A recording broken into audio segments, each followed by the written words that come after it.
Rubber Terror, Leopold in the Congo.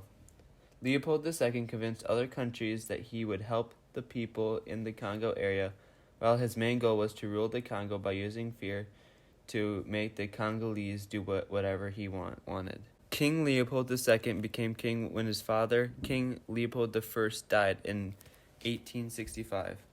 Belgium was a new country. It has become a country just a few years before Leopold II was born in 1835. Belgium did not have much power at the time that King Leopold II became the king. Many leaders had invaded and taken over colonies in history. I think that Leopold II used his knowledge of his history as a weapon to come up with his money-making idea. Starting around 1870, over 80% of Africa south of the Sahara Desert was ruled and occupied by their native people.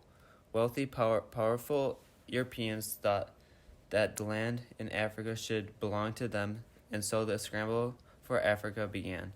King Leopold II thought the fertile river area of the Congo would be a great spot for him to claim. Leopold II pretended to be a caring leader with the people of the Congo. He promised to bring them Christianity, buying and selling with other countries, and helping them become more like the people in the West. Leopold II wrote a very nice letter promising how he would help the people in the Congo. In the letter, he makes people think that he will be doing is noble and that the uncivilized people of Africa need help learning how to be civil, use their land well, and not be victims. This letter to the Belgian agents couldn't have been further from the truth. Leopold II was dishonest with the Congolese people.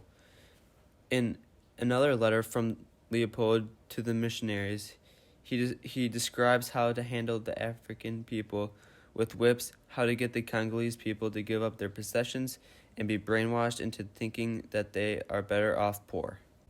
Leopold hired an explorer named Henry Morton Stanley to go to Africa.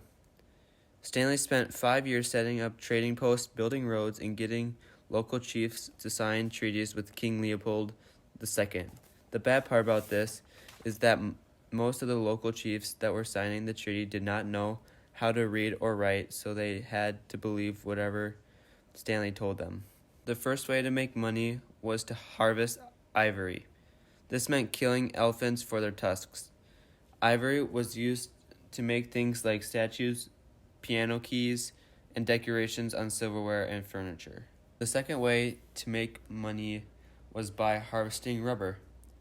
They used it to make tires for bikes and cars, the coating on telephone and telegraph wires, and for industrial parts.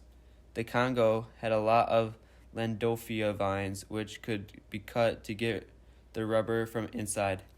Leopold II made an army of 19,000 men from recruiting people from surrounding villages. He called this army his Force Publique. This army, which had white leaders, would march into a village and hold the women hostage while the men were forced to go into the jungle and harvest the rubber. They would cut the vine, the rubber juice would spray on their bare chests, and then they would scrape the rubber juice into the bucket. As rubber prices increased, Leopold II forced the villagers to get more and more rubber. If the men couldn't get enough rubber, they were severely punished by being whipped, losing a hand, or killed. If you refused to work, you were killed. The soldiers in the Force Publique had to cut off a hand for every bullet they fired to prove to their boss that they weren't wasting money. If there were no dead people to cut hands off of, they would cut them off of living people. 1890, George Washington Williams, who was a Baptist minister, visited the Congo. He was disgusted with the treatment of the Congolese people.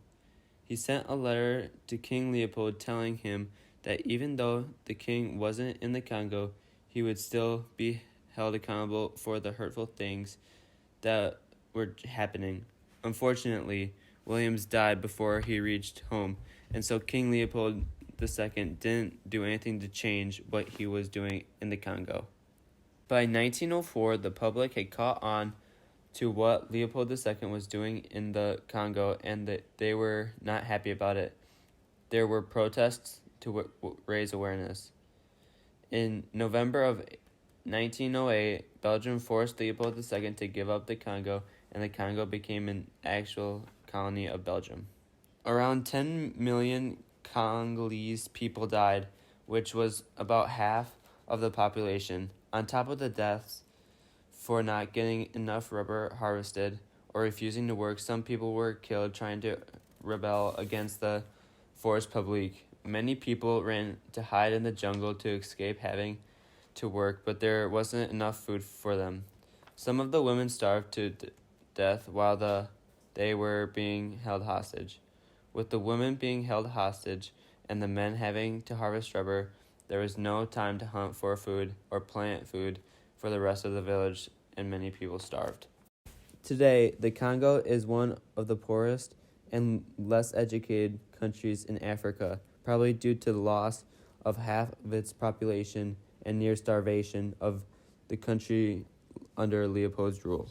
Leopold II convinced other countries that he would help the people in the Congo area, while his main goal was to rule the Congo by using fear to make the Congolese do whatever he wanted.